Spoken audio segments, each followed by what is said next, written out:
Getting ready for our summer and construction Sunday school break. So just as a reminder, this is the last class that we'll meet in here. We'll not have Sunday school the whole month of July. And then when we come back in August, Lord willing, this wall will be gone. We'll be in a classroom, and it should be lots of fun and a little quieter. So what I wanted to do, if you can remember back 2 weeks ago, I did the first part of Job's response to Zophar, and then we didn't quite finish that. So this morning I thought I would finish that, and then rather than begin Job 15, we'll just, with whatever time we have left, do a little Q&A and make sure that we're up to speed and where we want to be on Job before we take a break for the 5 weeks after today. When we left Job, he knew what he had to do. It was even in his last response that Job knew that what he needed was a day in court with God. And it's not because Job trusted his own righteousness or his case. It's because Job trusted the grace and the justice of God. And he knew that if he could get in front of him and present his case, that he was blameless, not sinless, but not deserving of this in a 1-to-1 ratio, the way his friends think he must be for sin, that God would have an answer. And that God's answer would probably be to relent. Or God's answer for Job would be to relent. So Zophar tries to steer him away from that. Remember, Zophar says, Job, that would be a really terrible idea. The worst thing that you could do is to go before God and present your case. Because you are really, really, really bad. And the reason I know that you're really, really, really bad is because bad things are happening to you. And bad things don't happen to good people. They happen to bad people, or they happen to people who are doing bad things. And if you'll stop doing the bad things, that's the answer here, not going and appearing before God and making your case. But Job knows what he has to do. He's going to take his case before God. Even with Job's understanding of God, though, this is dangerous. Just as a reminder, Job 13:13. Okay? Let me have silence, and I will speak, and let come on me what may. So he's going to go in front of God and accept the consequences. But we just got done with Job's hymn about the power and majesty of God to kind of one-up Zophar's hymn on the same subject, which is that God is big and unpredictable and wise and uncontrollable. And it is a dangerous thing for Job to go and do this. And yet, Job says, I'm going to do it, come what may. And it's really important that we remember. We ask ourselves the question, especially in the context of the book of Job, is it okay to go before God with these kinds of questions and these kinds of accusations? The how long, O Lord? The why me? Is it okay to do that? And the answer, of course, is it depends. It depends on the posture in which you bring those questions before God. And Job's intention, this is Derek Thomas says, is not so much to bring an indictment against God, but rather to hear what indictment God may have against him. Job will appear before God to clear his name. That's his confidence, not in himself, but in God. Job may not understand providence, but he trusts in the God of providence. What God will do is the safest place we could ever be. And it doesn't feel that way. And part of the reason it doesn't feel that way is because we're not able to comprehend the alternatives. We can only look at our suffering in isolation of the one event or the one thing, the one burden. And we're only able to say, if that didn't happen, the alternative is that it would not happen, and that would be better. And if you were analyzing that in an absolute vacuum, just that one thing, you might be right. But that's not how reality works. All of these things are interconnected. They're interconnected with a bunch of other things happening in your life with you, and they're interconnected with a bunch of other people in God's world and in God's kingdom. And when you say, if this thing didn't happen, instead of happening, it would be better, what you actually mean is it would be better for me with respect to that one thing. But that's not the way God plans out a universe, because that's not the way things work. God is thinking about the whole of his creation, all of his people, the whole of your life and your progress in being made more and more like Christ. And so he says, this thing, no matter how bad it is or seems to you, this thing, given the whole picture and the whole timeline, is actually the safest and best place for you to be. And when we go to God and say, why? How long, O Lord? When we're saying, God, this is terrible, do the work in me you want to do faster so that this can go away. Or show me some glorious and gracious providence that could have only come because of this thing so that my broken heart can at least have something to try to mend back together. That's perfectly fine. The Psalms are filled with it. What's not fine, once we get to the heart of faith part of the conversation, is there is no way this could be good. Therefore, you are not good. That's the posture that, so far, thinks that Job will take before God, and it's not the posture Job is taking at all. Job is taking the, let me make my case, and you make your case against me so that I can understand. Now, Job will go right up to the edge, if not too far, on this case of his right to understand. But we're not there yet. And what Job is trying to do here is to hear God's indictment against him. Because what Zophar and what his friends are saying cannot be true. If you look at verses 15 and 16, this God is dangerous. Job said that he's unpredictable. God is a tornado. And yet, Job trusts in him. Verse 16, the beginning of it. He will be my salvation. God is dangerous for godless people. God is dangerous for people who resist repentance and resist God's grace and will not turn. Those are the crowd for whom God is dangerous. And while Zophar accuses Job of being in that camp, Job knows for certain he's not in that camp. He will trust in God, and therefore God is not dangerous for him. And that's faith, isn't it? Isn't that at its core what faith is?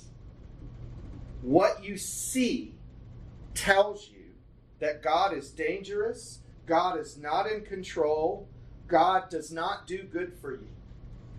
And yet, God says, oh, that's the exact opposite of that. I am safety. I am good. You belong to me. I will sanctify you and eventually glorify you. And that's faith. Faith tells Job that despite everything he sees, God will save him. And that's why he wants an audience with God. Who's got 13:20-22?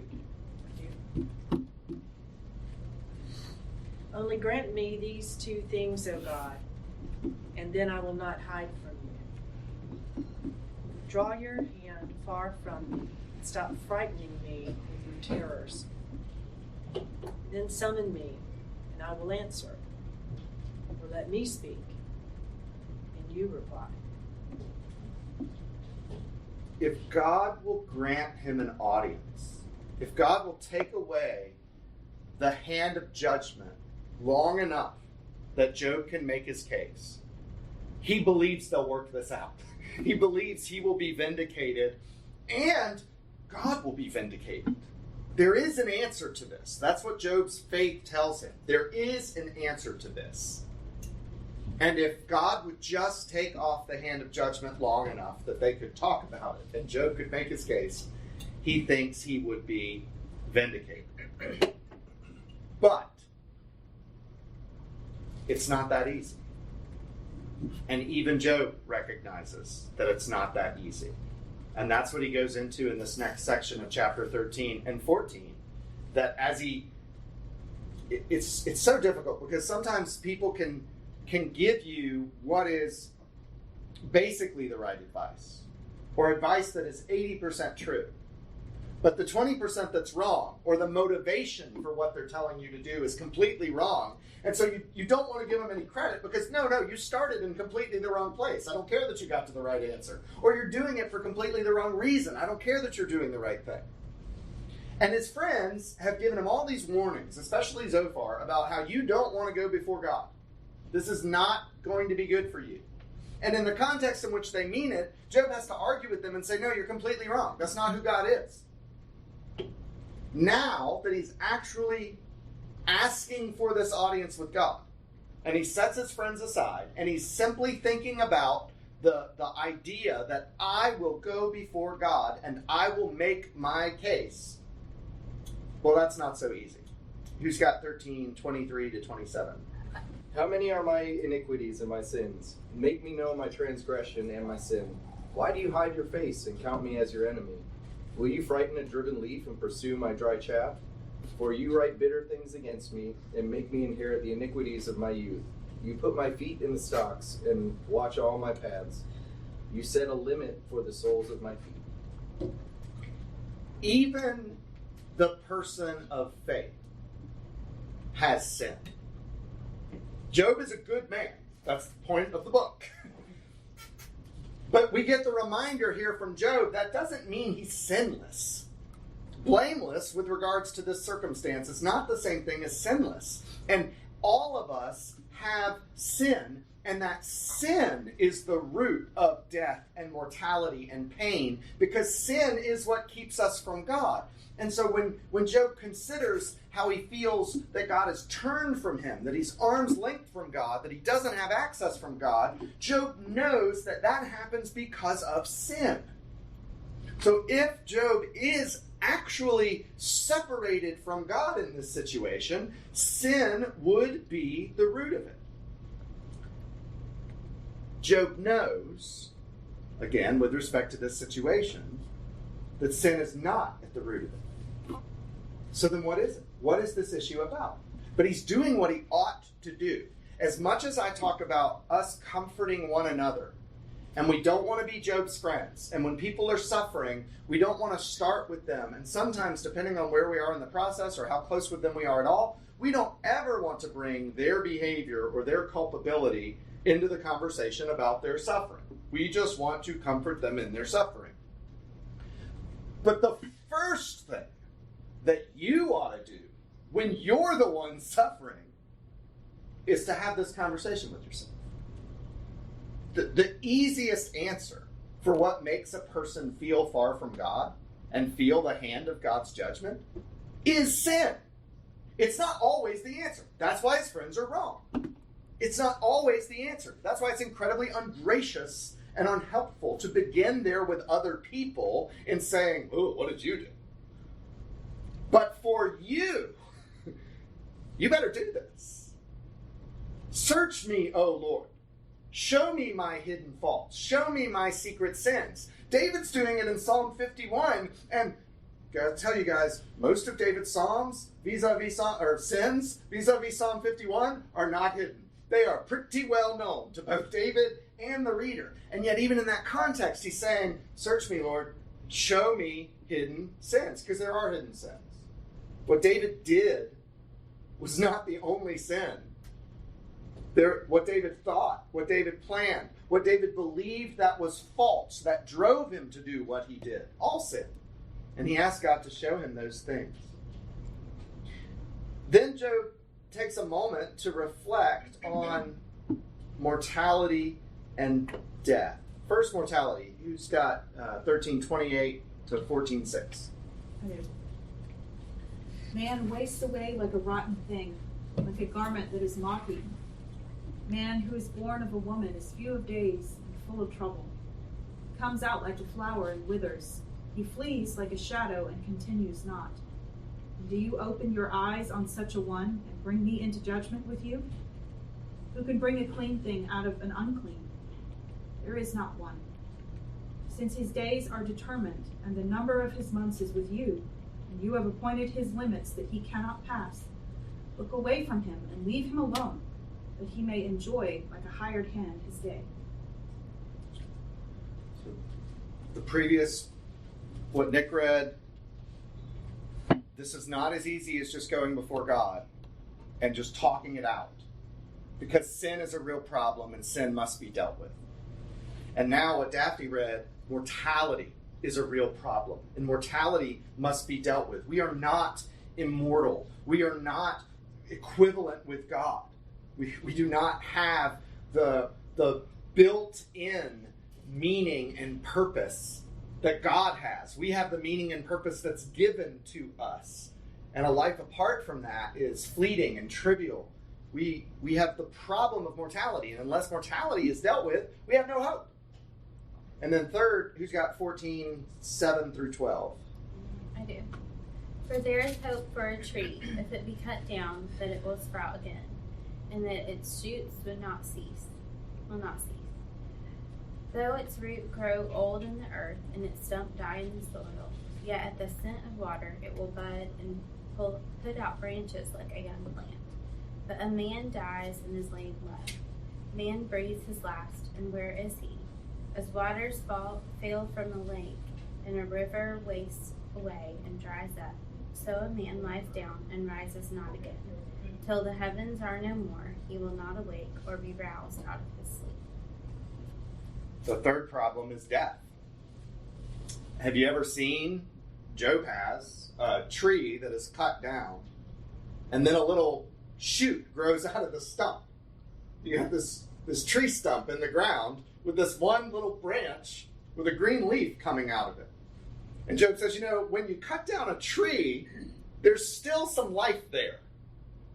The roots will continue to grow, and you'll see this little shoot come up. But when a man dies, he's dead. There is nothing after it. Death is the end. And therefore, unless death is dealt with, there is no hope. So put this all together in context. Job wants to go appear before God. On one level, Job thinks it's as simple as a conversation. If God could hear my case and I could hear God's case, we'd work it out, we'd hug it out, we'd be back on good terms, no problem, because I don't deserve all this. But then as Job reflects on reality, as things are, sin is not going to be dealt with through a conversation. Mortality is not going to be dealt with through a conversation. And death is not going to be dealt with through a conversation. Sin, mortality, and death must be dealt with. Now, let me show you, because it's pretty cool to see, the gospel according to Job. Look at chapter 14, and who's got 13 through 17? Oh, that you would hide me in Sheol, that you would conceal me until your wrath be past, that you would appoint me a set time and remember me. If a man dies, shall he live again? All the days of my service I would wait till my renewal should come. You would call and I would answer you. You would long for the work of your hands, and then you would remember my steps. You would not keep watch over my sin. My transgression would be sealed up in a bag, and you would cover over my iniquity. What's the answer? What solves sin, mortality, and death? Resurrection. What if God were to hide me in Sheol? What if, though a man die, he were to live again?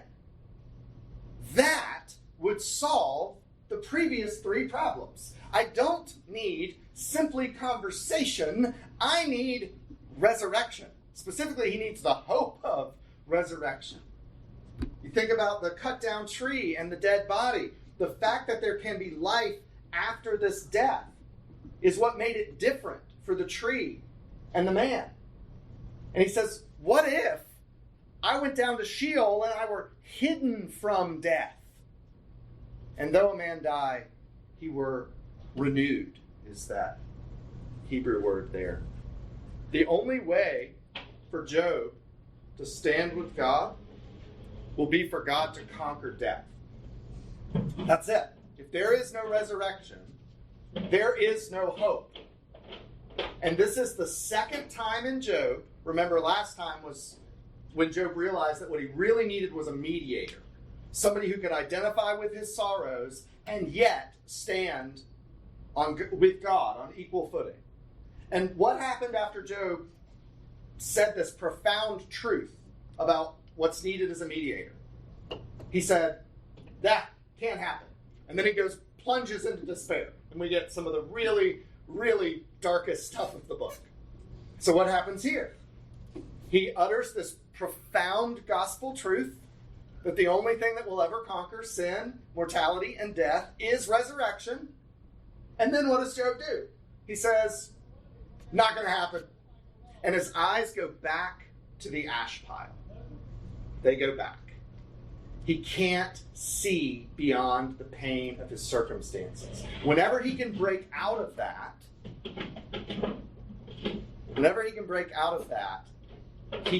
God reveals some meaningful truth of the gospel to him. But then he quickly says, yeah, I don't see how God would do that. And whenever we take our eyes off the truth of the gospel and put them back on our circumstances, the doors of heaven sort of slam shut. And we go back into our despair. And he goes back into lament. Job's longing is for eternal life. All he can see is life is hard and then you die. And Derek Thomas says he's almost at the point of seeing something beyond death. But then his ash heap gets his attention again. And so he glimpses heaven's door, and then it slams shut on him. Who's got 14, 19, and 20? As water wears away stones, and as torrents wash away the soil of the earth, so you destroy the hope of man. You prevail forever against him, and he passes on. You change his countenance and send him away. That might be, for me, the hardest couple of verses in the book of Job. Job glimpsed the hope of resurrection.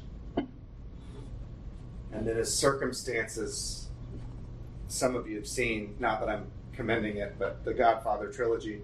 It's an amazing movie. And, Michael Corleone wants out of the family. He wants to go legitimate. He doesn't want to be in this life. And he says, every time I think I'm out, they pull me back in. Something will happen. Somebody's family will get murdered or something. They'll have to retaliate. He'll have to retaliate because, mobsters got a mob. But that feeling, they pull me back in. And that's what Job's ash pile's doing. That's what his sorrow and his circumstances and his brokenness are doing. He lifts up his eyes toward the hills. But instead of getting to the part of that says, my help comes from the Lord, his eyes go back down to the ash pile. And he says, you snuff out the hope of people. The pain is excruciating. And on one point, he's not wrong. If there is no resurrection, there is no hope. There is none. You can't solve sin, mortality, and death by clever conversations. You can't solve them by theological precision. You can't solve them by piousness or devoutness. You can only solve death with life, with conquering death through the resurrection. And so he is not wrong. I'm going to read you two quotes to wrap up. Derek Thomas said, only the doctrine of the resurrection and the final judgment can provide Job with an answer to his soul's discomfort. The judgment at the end of the age will demonstrate and vindicate God's perfect justice. And it is, I've said before, I don't know in the new heavens and the new earth what level of detail we will understand about everything that happened in our lives. I don't know whether God will give us 60% of what we long for now or 100%. I don't know. The Bible doesn't say he'll give us 100%. We're still not omniscient. We still don't know everything. We're still not God. We're still finite creatures. I don't know how much we'll know. But I do know this, that at the moment of the last judgment, it will all be right in our minds. We will not have a single feeling of discomfort. That way that even now, if you watch a trial and you're waiting for justice, it's a little bittersweet because it's not quite perfect. All the pieces don't quite fit together because human justice is always inadequate and incomplete. And on that day, we will look at what God has done, and our entire mind and soul will be at peace and will rejoice that God is just and he is good and he is holy, and we see it. We see it without the blinders of sin. We see it without the haziness of our fallen condition. We see it clearly for what it is, that God is good. And believing that that's true is such an essential part of hope in this life until we get there, because we don't see it that way today. Even when we believe it, that's not what we see. We don't look at what happens in this life and say, well, obviously, you guys, God is good all the time. One more quote from Christopher Ashe. One of the most significant features of the book of Job is that from beginning to end, we know something that Job does not know. That's that we know why all this is happening, and Job doesn't. Why? Why is the book of Job written this way? He says, first, we gain from the sufferings of Job a deep insight into the sufferings of Christ. The speeches of Job give us a unique insight into what it feels like for a believer to experience God-forsakenness. And therefore, they help us to understand and feel the darkness of the cross. And pause there for a minute. That makes us a little bit uncomfortable. It's why we're fighting so much in our minds in the book of Job, that Job is not perfect, that Job does have sin, and that all sin and fallen short of the glory of God, and everybody deserves some bad things in their life. But that's not what this book's about. God's fighting us hard to make this book not about that. And in part because Job is a type of Christ. He's the one who suffers, who did not deserve it.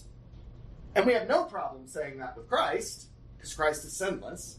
But we have a little bit of a problem saying that with Job. Well, everybody deserves something. Even though the book begins, Job doesn't deserve none of this. And the book ends, Job didn't deserve none of this. So just remember, he's a type of Christ. And we see, can you imagine? My God, why have you forsaken me? Up to that point, there was not 1 second in all of eternity, not just the age of this world and this creation, there was not 1 second in all of eternity where up to that point the fellowship between the Father and the Spirit and the Son was broken. Not a thing. Did not exist. And what Jesus feels and experiences in that moment on the cross is not simply and first this idea we have of fire and wrath against sin. What Jesus experiences first is the Father turning his face away from the Son. And he cries out, my God, this is what it feels like to be condemned? And when Job is here on his ash heap, that's the way he's talking. And he's right if there's not resurrection. He's right that that's what all of this suffering would be a foretaste of, if not for resurrection. And then Ash says the second reason, beyond this giving us unique insight to the cross, is that we are naturally prone to keep slipping into not knowing what we know. I want to read you something here. Oh, I just realized as I put in the Kindle page, which probably doesn't help me on this. Second to find it.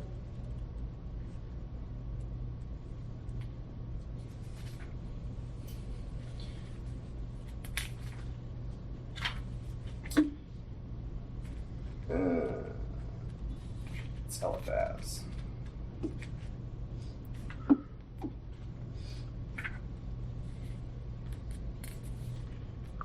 There we go.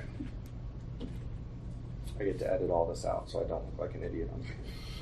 I just look like an idiot to my friends and neighbors.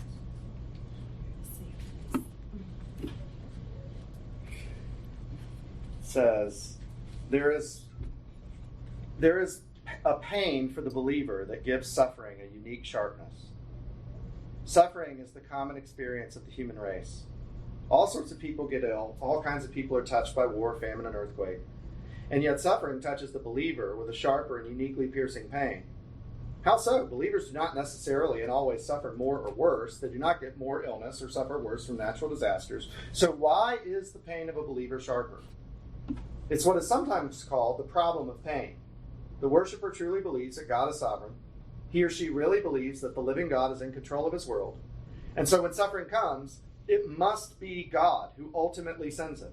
After all, he is in control, is he not? It is not just that it hurts, although Job's suffering hurts abominably. It's more than this. It's the conviction that it is God who, in some sense, is doing the hurting. I'm going to skip a little bit. We saw in the previous chapter how Job's comforters get around this problem by dogmatic denial. Undeserved suffering never happens. How do we know? Well, if someone suffers, it proves he deserves it. That's a circular argument, clung to at the price of honesty. Their worldview can only be believed if we close our eyes to the reality of the world we're supposed to be viewing, where there are believers with a clear conscience, no hidden sin, trusting in God for forgiveness, walking in the light with him, and yet who suffer terribly. It is a problem. But it is important for us to notice that it is a problem only for the believer. When unbelievers say to us they are troubled by the problem of pain and the unfairness of suffering in the world, we may say to them, why are you troubled? I, as a believer, am troubled, but why should you be? For you do not believe in a living God who is in control and who is good. So why should you expect there to be any logic or fairness? And yet you do, don't you? I wonder if that is because we are deeply hardwired to know there is a living God who is in control and who is just. The irony is that at the moment we begin to feel this perplexity, we must admit that we ought to believe in a living God. What page was that? No, junk. Got it, Eliphaz. 64 to 66. We suffer, and maybe one of the things that we should do is ask ourselves in our suffering, if an unbeliever felt this way, what would I tell them? Because that's what we would need to have preached to us. Because in our suffering, we often think like unbelievers. And I don't even necessarily mean in a sinful way, though it's a first commandment problem. So it is sinful in that regard. It's a failure to love God with all of our heart, mind, soul, and strength. But I don't say it to beat us up. I say it to help us think about how to move forward. Is what would I tell an unbeliever? Well, I would tell an unbeliever, it makes no sense for them to feel this way. Because they should just eat, drink, be merry, tomorrow they die. If something causes them pain, they should run from it as quickly as they can and do whatever it takes to get rid of it, because there's no rhyme or reason to any of this. And they certainly shouldn't be surprised, and they certainly shouldn't think anything's unfair. Why would I tell them? Well, I would tell them that because the fact that they're feeling the way they're feeling shows that everything that they reject is true. The sense of fairness that they feel, the sense of this is not right, is the most correct thing that they believe. And that can draw us back to God. And trusting and hoping, not wishing. Don't ever hear me say hope and you hear wish. Hope is this.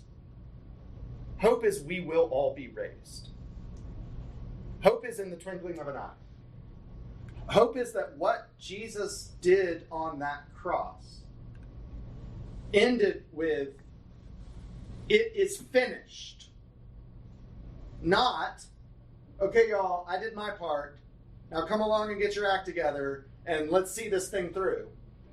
What Jesus finished his work with was, it is finished. And so it's a confident hope. It's a certain hope. It's a sure hope, which is the only kind of hope the Bible knows. that the resurrection does conquer sin, mortality, and death. And therefore, all we have to do, he says with a smile, recognizing how hard it is. It's very emotionally difficult. But it is the simplest thing in the world. Take your eyes off the ash heap and put them on the resurrection. That's it. That's all it is. It's that simple. Take your eyes off the ash heap. Your eyes off the boils that you're scraping off with broken pottery. Your eyes off your clueless and comfortless friends. Your eyes off this. And your eyes on that resurrection. It's all we have to do. And it is the only thing that will ever work. Every other type of comfort will hit its limit. Because there is no other thing. When people say, well, it will get better. Okay, until I face mortality and die. Well, it could be worse. Yeah, I got this mortality death problem coming. Well, it'll all turn out right in the end. Not if I die. You see, every type of hope someone offers you in anything else has no answer here. So why would you put Band-Aid solutions on your suffering if the solution that you need for this list is resurrection, and oh, by the way, this can also comfort everything else? The hope of this comforts everything else. Not makes it painless, not makes us forget it, comforts. Moves us from the ash pile to truth, life, hope in God. And that's what his friends are missing. And Job here gets so close. But the hurt of the ash heap pulls him back in. And we should be humble and gracious with one another when the path of their recovery from grief is not the path that we expect it to be. This is grief. This is happy in Christ. And we say to them, just go there. The shortest place, straight line, go there. And as long as our friends are making progress, moving away from grief, yeah, this is good. But has anyone ever seen this in the face of real grief? Has anyone ever seen the straight line recovery method from suffering?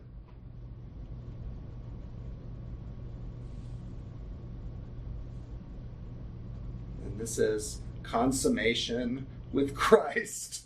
And then we go up. This is life. The ash heap's very real. Unless you're willing to tell people that their ash heap isn't that ashy, in which case you're a pretty crummy friend.